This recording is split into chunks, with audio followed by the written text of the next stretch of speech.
اعوذ باللہ من الشیطان الرجیم، بسم اللہ الرحمن الرحیم۔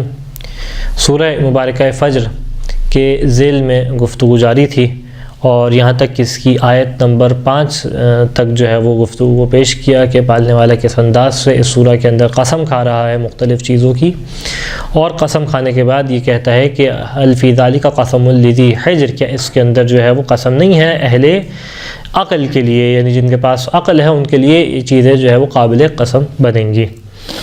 اس کے بعد اب جس حصے میں ہماری گفتگو ہے وہ اس خدا اشارہ کر رہا ہے گزشتہ اقوام کی جانب، اور خاص کر ان اقوام کا ذکر کرتا ہے کہ جن کے اوپر خدا کا عذاب نازل ہوا، تاکہ جو ہے وہ انسان ان کی کیفیات کو دیکھ کے نصیحت حاصل کر سکے اور اپنے آپ کو جو ہے وہ یہ سمجھ سکے کہ خدا کا عذاب جو ہے وہ کبھی بھی نازل ہو سکتا ہے، لہٰذا اپنے آپ کو جو ہے وہ بارگاہ الہی میں بہت زیادہ بے راہ نہ کرے اور اپنے آپ کو جو ہے وہ صحیح ڈگر پہ جو ہے وہ اس دین کی راہ پہ چلائے۔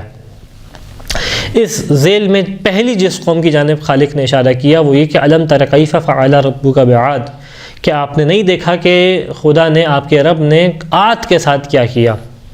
اچھا، اب یہاں پہ جو لفظ استعمال ہے وہ کہ الم ترا، کہ آپ نے نہیں دیکھا، رویت کا مادہ استعمال ہے یعنی دیکھنے کا مادہ، لیکن یہاں پہ مفسرین نے اس بات کو بیان کیا کہ یہاں رویت جو ہے وہ آنکھوں سے دیکھنے کے معنی میں نہیں ہے بلکہ علم و آگاہی کے معنی میں، کہ کیا آپ تک اس قوم عاد کی خبر نہیں پہنچی۔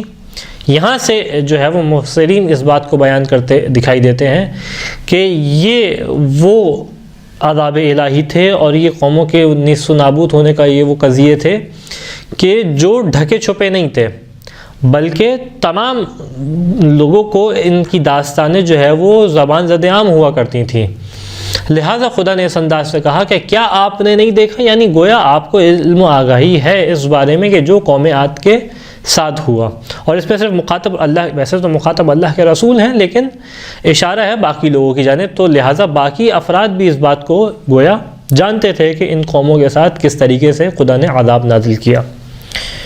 رہی بات قوم عاد کی، قوم عاد وہ قوم تھی کہ جو جناب ہود علیہ السلام کی قوم تھی، جس کے اوپر جو ہے وہ نبی جناب ہود علیہ السلام تھے۔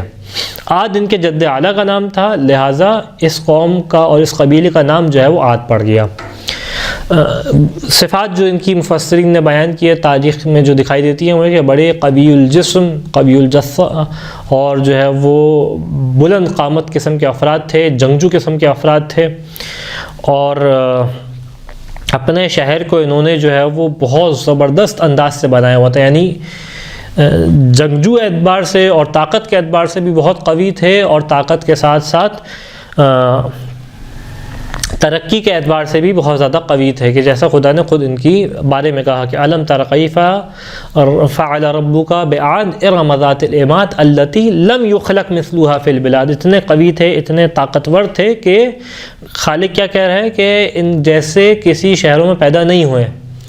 تو خود دیکھیں، ہم اگر کسی کے بارے میں کچھ چیز کہتے ہیں تو ہماری حد نگاہ بہت محدود ہے، ہم نے کتنی صدیاں دیکھی ہوں گی جن کے بارے میں ہم گفتگو کریں گے، لیکن خالق وہ کہ جو از اول تا آخر ہر ایک کے اوپر نگاہ رکھتا ہے، وہ یہ کہہ رہے کہ ان جیسے خلق نہیں ہوئے، اتنے جو ہے وہ قوی، اتنے ترقی یافتہ قسم کے یہ لوگ تھے۔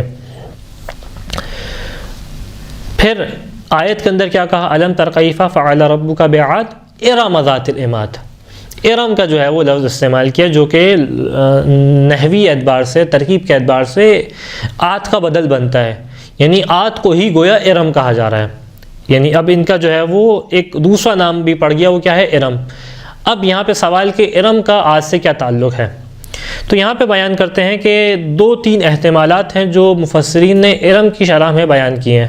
پہلا یہ ہے کہ جناب عاد جو تھے، جس کے نام سے ان کا یہ قبیلہ قوم عاد کہلایا، ان کے جو دادا تھے ان کا نام تھا ارم، لہٰذا اس قوم کے 2 نام تھے، ایک نام تھا عاد، اور کیونکہ عاد کے دادا کا نام ارم تھا لہٰذا اس قوم کو ارم بھی کہا جاتا تھا۔ پہلی وجہ اس قوم کو ارم کہنے کی یہ بیان کی۔ دوسری وجہ یہ بیان کی کہ جس شہر میں یہ لوگ رہتے تھے، قوم عاد جس شہر میں تھی اس شہر کا نام ارم تھا، لہٰذا ان کو جو ہے وہ ارم کہا جاتا تھا، قوم عاد کو۔ ارم ذات العماد، ارم، اور اس کے بعد خدا نے صفت کیا بیان کی، ذات العماد، جو کہ عماد کہتے ہیں پلر کو، ستون کو، یعنی جو بہت زیادہ کنسٹرکشن کے اعتبار سے اور تعمیرات کے اعتبار سے بڑے قوی تھے. یعنی انہوں نے اپنے شہروں کو گویا بہت زیادہ ترقی یافتہ قسم کا بنا لیا تھا. ارم ذات العماد التی لم یخلق مثلها فی البلاد، جیسا بیان کیا کہ ان جیسے کبھی خلق ہی نہیں ہوئے.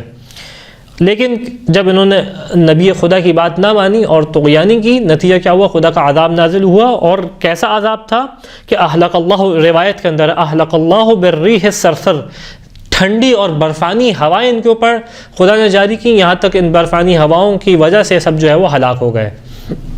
یہاں پہ جو ایک بات ہمیں سیکھنے کو ملتی ہے، دیکھیں یہ وہ قوم تھی کہ جو جسمانی اعتبار سے بھی بہت قوی تھی، یہاں تک کہ جنگجو افراد تھے، اور جو ترقی یافتہ بھی تھی. تو انسان کبھی بھی اپنی قومی طاقت کو دیکھ کے، اپنی ترقی کو دیکھ کے، اپنی اونچی عمارتوں کو دیکھ کے، ذات العماد خدا ان کو کہہ رہا ہے کہ جو یعنی جن کی خاص اس کے اندر اسپیشلٹی ہوگی کہ انہوں نے کتنی جو ہے وہ بلند انداز سے اپنی تعمیرات اور اپنی جو ہے وہ اپنے ماحول، اپنے شہر کو بنایا تھا. لیکن اس کے بعد بھی خدا کا جب عذاب نازل ہوا تو سب کی سب ترقی، سب کی سب ٹیکنالوجی، سب کی سب قوت دھرے کی دھری رہ گئی اور خدا کا عذاب آ گیا. تو انسان کسی بھی مرحلے پہ چلا جائے یہ نہ سمجھے کہ اس کے اوپر خدا کا عذاب نہیں آ سکتا یا خدا کے عذاب سے محفوظ ہو گیا ہے. اس کے بعد خالق نے جس قوم کا ذکر کیا وَثَمُودَ الَّذِينَ جَابُوا الصَّخْرَ بِالْوَادِ، کیا آپ نے نہیں دیکھا کہ آپ کے رب نے قوم عاد کے ساتھ کیا کیا؟ پھر کہا کہ کیا آپ نے دیکھا کہ آپ کے رب نے قوم ثمود کے ساتھ کیا کیا؟ اور قوم ثمود کی پہلی صفت کیا ہے کہ الَّذِينَ جَابُوا الصَّخْرَ بِالْوَادِ، کہ جو پہاڑوں کو کاٹ کاٹ کے وادی میں تبدیل کر دیتے تھے. یعنی آج کے زمانے میں اگر کہا جائے کہ پہاڑی کو کاٹیں اور وہاں پہ کاٹ کے جو ہے راستہ بنائیں یا جو ہے اس کے اندر ایک سوسائٹی بنائیں، تو آج کے زمانے میں چیزیں آسان محسوس ہوتی ہیں کہ ہمارے پاس مشینری ہے، ہمارے پاس مختلف قسم کی چیزیں ہیں کہ جس کے ذریعے سے پہاڑی کو کاٹ کے یا دھماکے کے ذریعے سے اس ایریے کو ہٹا کے، جس طریقے سے بہت سارے ٹیکنیکس اب جو موجود ہیں اس کے ذریعے سے وہاں پہ کیا بنایا جاتا ہے؟ راستے بنائے جاتے ہیں، شہر بنائے جاتے ہیں. لیکن ان کے بارے میں کیا کہا جا رہا ہے کہ اس زمانے میں کہ جب یہ اس قسم کی مشینری موجود نہیں تھی، یہ پہاڑوں کو کاٹ کے اس کو وادی میں تبدیل کر دیتے تھے اور اپنی جو ہے وہ رہنے کے لائق بناتے تھے. تو یہاں سے سمجھ میں آتا ہے کہ یہ بھی بہت طاقتور لوگ تھے، بہت ترقی یافتہ لوگ تھے اپنے زمانے کے اعتبار سے. یہ کون لوگ تھے قوم ثمود؟ یہ وہ قوم تھی کہ جس کے پاس جناب صالح کو بھیجا گیا، اور جس سرزمین پہ رہتے تھے اس سرزمین کا نام تھا وادی القریٰ، جس زمین پہ یہ لوگ رہتے تھے. ترقی یافتہ لوگ تھے، لیکن انہوں نے جناب صالح کی مخالفت کی. نہ صرف مخالفت کی بلکہ ناقہ صالح کہ جو آپ سنتے رہتے ہیں، جناب صالح سے انہوں نے معزت طلب کیا، جس کے بدلے میں جناب صالح نے پہاڑ سے جو ہے وہ ایک اونٹنی کا بچہ نکلا جو کہ ایک معجزہ تھا، جس کی وجہ سے لوگوں کے جو ہے وہ ایمان جناب صالح کی جانب مائل ہو رہا تھا. لیکن انہوں نے جناب صالح کے بغض میں اس اونٹنی کے پیر کو کاٹ دیا، اور جناب صالح نے بیان کیا تھا کہ اگر تم نے اس کو نقصان پہنچایا تو خدا کا عذاب ہے تمہارے اوپر نازل ہوگا. انہوں نے یہی کیا، اور اس کے بعد جو ہے وہ ان کے اوپر عذاب جو ہے وہ زوردار قسم کی چیخ کی آواز میں آیا. یعنی آسمان سے ایک صحیحہ آئی، یعنی صحیحہ یعنی زوردار قسم کی چیخ آواز، جس کے سبب سے جو ہے یہ اپنے گھروں میں رات میں سوتے ہوئے ہی ہلاک ہو گئے.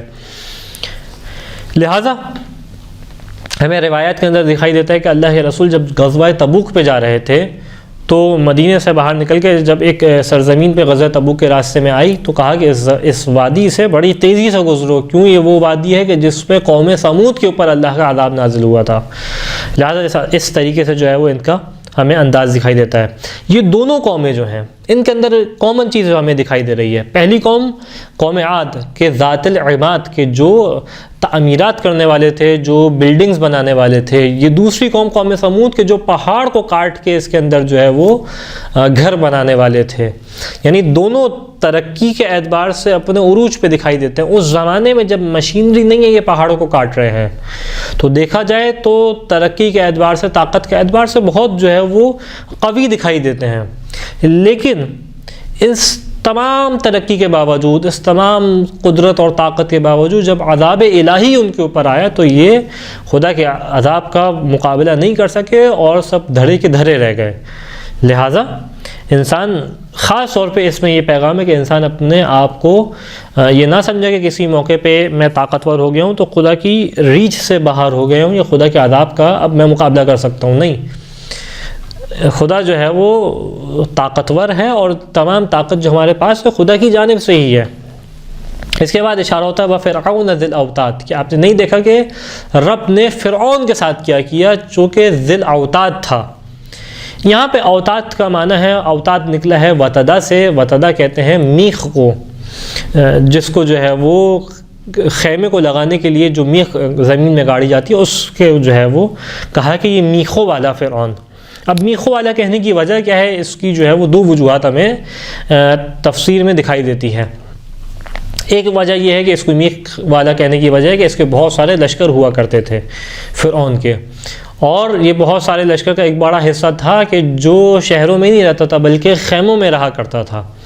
لہٰذا جب خیموں میں رہتے تھے تو بہت ساری میخیں تھی جو زمین میں گاڑا کرتے تھے. لہٰذا کیا کہا گیا ان کو کہ میخوں والا فرعون.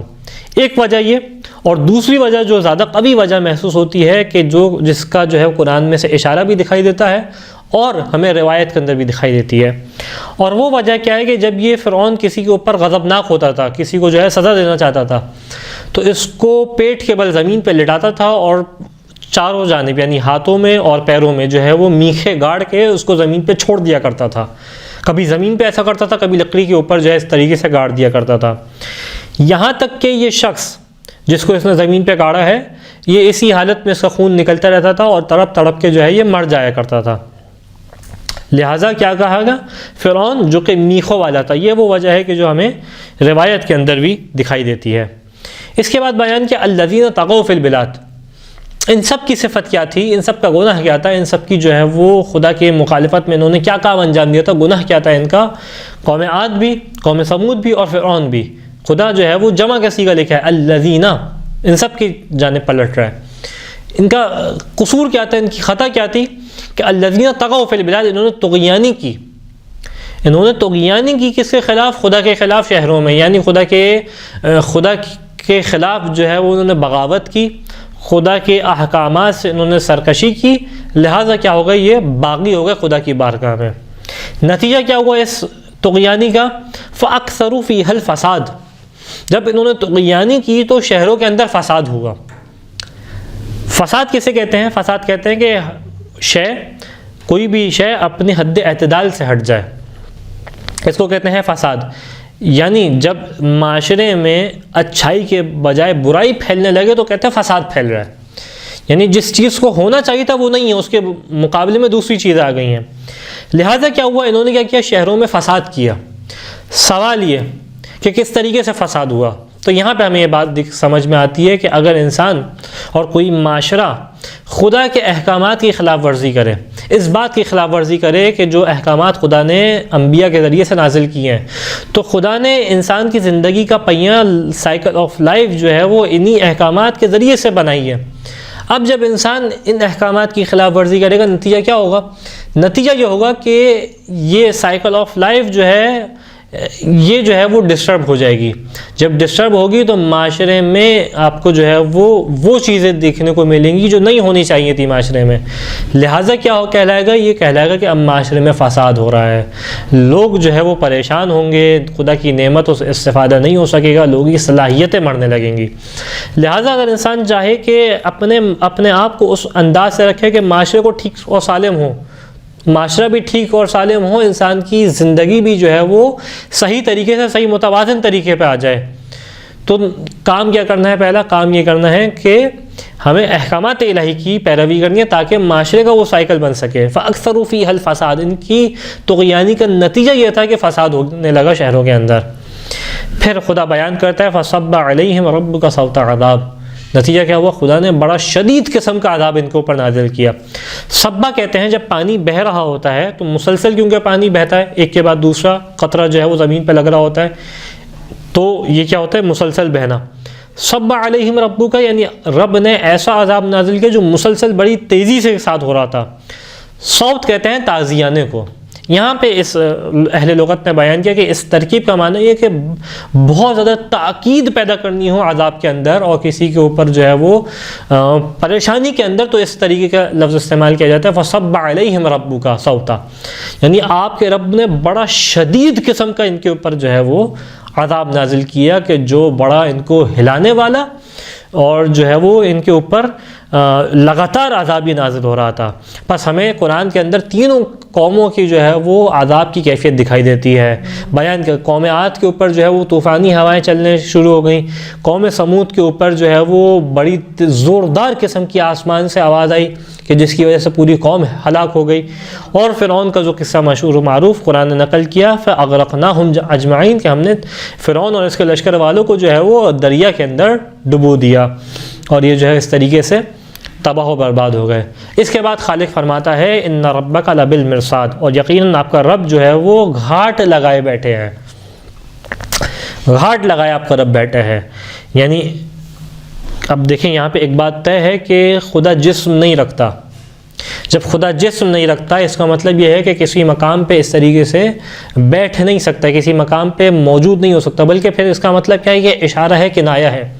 کس چیز کی جانب کنایہ ہے، کس چیز کی جانب اشارہ ہے؟ اس چیز کی جانب اشارہ ہے کہ ان ربک لبالمرصاد، خدا جو ہے وہ گھاٹ لگائے بیٹھے ہیں، یعنی خدا جو ہے وہ اعمال کے اوپر، انسان کے افکار کے اوپر، انسان کے حرکات کے اوپر شدت سے نگاہ رکھے ہوئے ہیں، اور اتنی شدت سے مراقبت ہے کہ اگر انسان یہ نہ سمجھے کہ کسی بھی مرحلے پہ خدا کی قید و بند سے آزاد ہے، بلکہ یہ ڈھیل ہے، اگر ظالم ظلم بھی کر رہا ہے اور خدا کی مخالفت بھی ہو رہی ہے تو یہ بھی ڈھیل ہے خدا کی جانب سے جو اس شخص کو مل رہی ہے، کہ اگر جو ہے وہ یہ ڈھیل خدا کی جانب سے ختم ہو جائے اور خدا رسی کھینچ لے، نتیجہ کیا ہوگا؟ فوراً جو ہے یہ قوم جو ہے برباد ہونے لگے گی۔ اور یہی ہمیں دکھائی دیتا ہے کہ انسان کسی بھی مرحلے پہ یہ نہ سمجھے کہ خدا کی دائرہ کار سے جو ہے وہ نکل گیا ہے، بلکہ کیا ہے واللہ من ورائہ محیط، بلکہ خدا کیا ہے جو ہے ان کو گھیرے ہوئے ہے۔ یہ نہ سمجھے کہ خدا کی پکڑ سے باہر ہے، اگر کسی کو ڈھیل بھی مل رہی ہے تو خدا کی جانب سے ڈھیل ہے، اس کی پکڑ سے باہر نہیں ہے۔ اس کے ذیل میں اب ہمیں مختلف جو ہے وہ روایات دکھائی دیتی ہیں کہ ان ربک لبالمرصاد، خدا جو ہے وہ گھاٹ لگائے بیٹھے سے مراد کیا ہے۔ ایک مراد جو میں نے بیان کی کہ اس انداز سے مفسرین بیان کرتے ہیں، دوسرا معنی جو بیان کیا گیا وہ یہ کہ خدا صراط مستقیم پہ لوگوں کے اعمال کو دیکھے گا، یہ اس جانب اشارہ ہے۔ اور ہمیں یہ روایت دکھائی دیتی ہے پانچویں امام محمد باقر علیہ السلام سے کہ بیان کرتے ہیں کہ اللہ کے رسول نے بیان کیا کہ اخبرنی روح الامین، کہ مجھے روح امین نے یہ خبر دی ہے۔ کیا خبر دی؟ کہ جو ہے وہ اب یہ منظر پورا نامہ ہے جو قیامت کے دن کے بارے میں بیان کیا جا رہا ہے، کہ قیامت کے دن جہنم کو جو ہے وہ 1000 لگاموں سے پکڑ کے لایا جا رہا ہوگا۔ 1000 لگامیں ہوں گی جو جہنم کی لگائی ہوئی ہوں گی، اور ان 1000 لگاموں کو میں ہر لگام کو، ہر رسی کو پکڑنے والے 1,00,000 ملائکہ ہوں گے، اور اس کیفیت میں میدان حشر میں گویا جو ہے وہ جہنم آ رہی ہوگی کہ جس کے اوپر 1000 لگامیں لگائی ہوئی ہوں گی، اور ہر لگام کو جو ہے وہ 1,00,000 ملائکہ ہیں جو پکڑے ہوئے ہوں گے، اور اس کے بعد بھی جہنم سے جو ہے وہ لہا حدہ، یعنی بڑی زوردار قسم کی آواز آ رہی ہوگی۔ حدہ کہتے ہیں عربی میں کہ جب دیوار ٹوٹ کے زمین پہ گرے تو کتنی زوردار قسم کا ایک جو ہے وہ آواز آتی ہے، اس کیفیت میں جو ہے جہنم کو لایا جا رہا ہوگا۔ یہاں تک کہ روایت بیان کرتی ہے کہ اس کی سانسوں سے جو گرمائی ہے اور جو آواز ہے وہ بھی محسوس ہو رہی ہوگی، یہاں تک کہ ایک لمحہ وہ آئے گا کہ جب جہنم اپنے آپ کو ان رسیوں سے آزاد کرانا چاہے گی تو ایک شعلہ ہے جو جہنم کا بلند ہوگا اس کیفیت میں، اور روایت بیان کرتی ہے روح امین جو ہے رسول خدا کو خبر دے رہے ہیں کہ اس موقع پہ یہ شعلہ آتش جہنم کا ہر ایک شخص کو جو ہے وہ اس کے گرد آ جائے گا، یہاں تک کہ کوئی نیک ہو یا کوئی فاجر ہو، تمام کے تمام افراد اس آنکھ کی اس کیفیت کو دیکھ کے، جو اس کی گردن کی کیفیت میں شعلہ نکلا ہوگا، اس کو دیکھ کے انتہائی خوف زدہ ہو چکا ہوگا، اور ہر شخص جو ہے وہ پکار رہا ہوگا یا ربی یا ربی نفسی نفسی، اے پالنے والے میرے نفس کو بچا لے۔ ہر شخص اس موقع پہ چاہے نبی ہے چاہے کوئی بھی شخص ہے، لیکن اب دیکھیں رسول خدا کی رحمت کا مقام کیا ہے کہ روح امین بیان کرتے ہیں کہ اے نبی خدا، لیکن اس موقع پہ آپ کی کیفیت کیا ہوگی کہ آپ اس موقع پہ پکار رہے ہوں گے یا ربی امتی امتی۔ ہر نبی پکار رہا ہوگا پالنے والے مجھے بچا لے، اور رسول خدا پکار رہے ہوں گے اے پالنے والے میری امت کو بچا لے، اس جو ہے وہ دہشت زدہ موقع کے اوپر بھی۔ پھر جو ہے وہ روایت بیان کرتی ہے اس کے بعد جو ہے وہ صراط کو لگایا جائے گا، کہ صراط کی جس کی صفت کیا بیان کی، ادق من الشعر و اقطع من السیف، کہ اتنی سخت اتنی مشکل ہوگی کہ بال سے زیادہ باریک ہوگی اور تلوار سے زیادہ تیز ہوگی، کہ جس کے اوپر سے خلق خدا کو ہو کے گزرنا ہوگا۔ پھر بیان کرتے ہیں کہ اس کے اوپر جو ہے مختلف چیک پوائنٹس ہوں گے، 3 چیک پوائنٹ جو ہیں وہ روایت نے بیان کیے۔ کہا کہ پہلا چیک پوائنٹ کیا ہوگا، الاولی الامانہ والرحم، پہلا چیک پوائنٹ وہ ہوگا کہ جہاں پہ سوال کیے جائیں گے کس کے بارے میں، امانت داری کے بارے میں، اور سوال کیے جائیں گے کس کے بارے میں، صلہ رحمی کے بارے میں، کہ تم نے زندگی میں دنیا میں صلہ رحمی کی تھی یا نہیں کی تھی۔ اس کے بعد اگلا جو چیک پوائنٹ آئے گی اس کے اوپر جو ہے وہ نماز کے بارے میں سوال کیا جائے گا۔ یہاں تک ان دونوں چیک پوائنٹس ہوتے ہوئے جب بندہ تیسرے چیک پوائنٹ پہ پہنچے گا تو وہاں پہ خود جو ہے وہ خدا جو ہے وہ موجود ہوگا۔ خدا موجود ہوگا سے مراد یہ نہیں کہ جسماناً موجود ہوگا، بلکہ مراد کیا ہے کہ وہاں پہ خدا خود بندے کا امتحان لے رہا ہوگا، اور وہاں سے جو کامیاب ہو جائے گا، پھر روایت بیان کرتی ہے ان ربک لبالمرصاد سے مراد وہ مقام ہے کہ جہاں پہ خدا اس انداز سے بیٹھا ہوگا، اور خدا جو ہے وہ انسان کا امتحان خود جو ہے وہ اس کو آزاد کر رہا ہوگا۔ یہاں سے جو آزاد ہوگا پھر جنت کی جانب جو ہے وہ سفر اپنا آگے بڑھائے گا۔ لہٰذا انسان کسی موقع پہ یہ نہ سمجھے اگرچہ اس کو ڈھیل ملی ہوئی ہے کہ خدا کی پکڑ سے باہر ہو گیا ہے۔ ایک روایت کے اندر بیان کیا ان ربک لبالمرصاد سے مراد کہ وہی صراط کے اوپر خدا جو ہے وہ چیک پوائنٹ پہ موجود ہوگا، اور اس موقع پہ کسی نے رتی برابر بھی کوئی ظلم کیا ہے تو مظلوم کا جب تک حق ادا نہ ہو جائے خدا کسی کو جانے نہیں دے گا۔ لہٰذا ہمیں یہ چیز اس طریقے سے دکھائی دیتی ہے۔ اس کے بعد اشارہ ہوا انسان کی ایک صفت کی جانب جو کہ انسان کی بڑی سخت ترین صفت ہے، بڑی مشکل ترین صفت ہے، اور وہ کیا ہے کہ فَأَمَّا الْإِنسَانُ إِذَا مَا ابْتَلَاهُ رَبُّهُ فَأَكْرَمَهُ وَنَعَّمَهُ فَيَقُولُ رَبِّ أَكْرَمَنِ، کہ یہ انسان کی کیفیت کیا ہے، نفس کی کیفیت، کہ جب خالق اس کے اوپر جو ہے وہ کسی نعمت کو نازل کرتا ہے، پہلے کیا کہا اِذَا مَا ابْتَلَاهُ رَبُّهُ، جب خدا اس کا امتحان لیتا ہے، کس انداز سے امتحان لیتا ہے، فَأَكْرَمَهُ وَنَعَّمَهُ، اس کے اوپر جو ہے اکرام کرتا ہے، اس کو جو ہے وہ عزت عطا کرتا ہے اور اپنی نعمتیں عطا کرتا ہے، تو انسان جو ہے بڑا خوش ہو کے کہتا ہے کہ فَيَقُولُ رَبِّ أَكْرَمَنِ، کہ رب نے جو ہے میرے اوپر اکرام کیا۔ لیکن یہی رب فَأَمَّا إِذَا مَا ابْتَلَاهُ فَقَدَرَ عَلَيْهِ رِزْقَهُ، جب دوسرے انداز سے اس کا امتحان لیتا ہے، پہلے کیا انداز تھا کہ جب جو ہے وہ اچھا یہ بھی امتحان ہے، نعمت کا ملنا بھی امتحان، عزت کا ملنا بھی امتحان، لیکن امتحان دوسری طرح سے بھی ہے، فَقَدَرَ عَلَيْهِ رِزْقَهُ، اس کے اوپر اس کا رزق جو ہے وہ تنگ کر دیتا ہے، تو کیا کہتا ہے فَيَقُولُ رَبِّ أَهَانَنِ، میرے رب نے مجھے ذلیل کر دیا۔ یعنی خدا دے رہا ہے تو اچھا ہے، اور یعنی یہ بھی امتحان ہے۔ امتحان کی 2 قسمیں ہیں، ایک دفعہ دے کے امتحان لے رہا ہے، آیت بیان کر رہی ہے، ایک دفعہ لے کے امتحان لے رہا ہے۔ انسان کو یہ کرنا چاہیے ہر موقع پہ خدا کا شکر گزار ہونا چاہیے، لیکن جب دے کے امتحان لے رہا ہے تو کیا کہہ رہا ہے کہ رب نے جو ہے وہ مجھے اکرمنی، رب نے مجھے نوازا ہے، رب نے میری جو ہے وہ اس طریقے سے اکرام کیا ہے، لیکن لے رہے تو کہہ رہے کہ رب نے مجھے ذلیل کر دیا، اس موقع پہ خدا کا شکر ادا نہیں کر رہا۔ یہاں پہ جو مفسرین نے بڑے دقیق نقطے کی جانب جو ہے اشارہ کیا وہ کیا کہ انسان یہ سمجھتا ہے کہ دنیاوی نعمتوں کا ہونا اس کے اوپر کیا ہے، یہ خدا کی نعمت ہے۔ انسان اصل میں نعمت کس کو سمجھتا ہے، دنیاوی چیزوں کا اپنے گرد ہونا، یہ بھی خدا کی نعمت ہے، خدا کا احسان ہے، بات صحیح ہے۔ ویسے انسان کو آیت کے ذیل میں دیکھیں سمجھ میں آتا ہے کہ ہر صورت میں خدا کا شکر ادا کرنا چاہیے، لیکن حقیقی نعمت کیا ہے؟ حقیقی نعمت کیا یہ مال، گاڑی، گھر ان سب کا ہونا ہے؟ یہ حقیقی نعمت کچھ اور ہے۔